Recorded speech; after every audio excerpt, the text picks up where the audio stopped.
அனைவருக்கும் வணக்கம். இப்போது நாம் பார்க்க இருப்பது ஏழரை சனியை விரட்டும் பரிகார வழிபாடு. வாங்க என்னன்னு பார்க்கலாம். ஒரு சமயம் சனி பகவான் ஆஞ்சநேயரை பிடிக்க வந்தார். சனீஸ்வரர் வாசலில் காத்து கொண்டிருப்பதை தெரிந்து கொண்டார் ஆஞ்சநேயர். தனது வாளின் நுனியை மட்டும் நீட்டினார் வெளியே. வெளியில் காத்து கொண்டிருந்த சனி பகவான் ஆஞ்சநேயரின் வாளை கண்டதும் அவரது வாளில் ஏறி அமர்ந்து இறுக்கி பிடித்து கொண்டார். சனி பகவானை எப்படி விரட்டுவது என சிறிது நேரம் யோசித்தார் ஆஞ்சநேயர். ராமபிரானை துதிக்கும் போது துள்ளி குதித்து கொண்டே வழிபட வேண்டும் என முடிவு எடுத்தார். அதன்படியே ஆஞ்சநேயர் குதிக்கத் தொடங்கினார். இதனால் வாளின் நுனியில் இருந்த சனி பகவானுக்கு உடல் வலி எடுத்தது.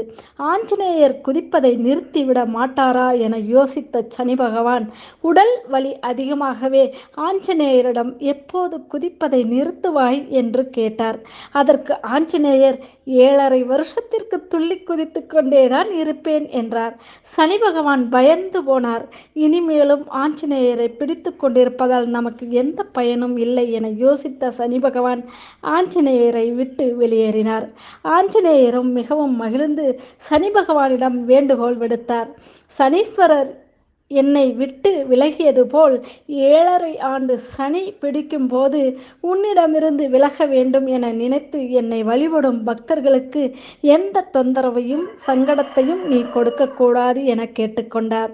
சனி பகவான் அதற்கு சம்மதித்தார்.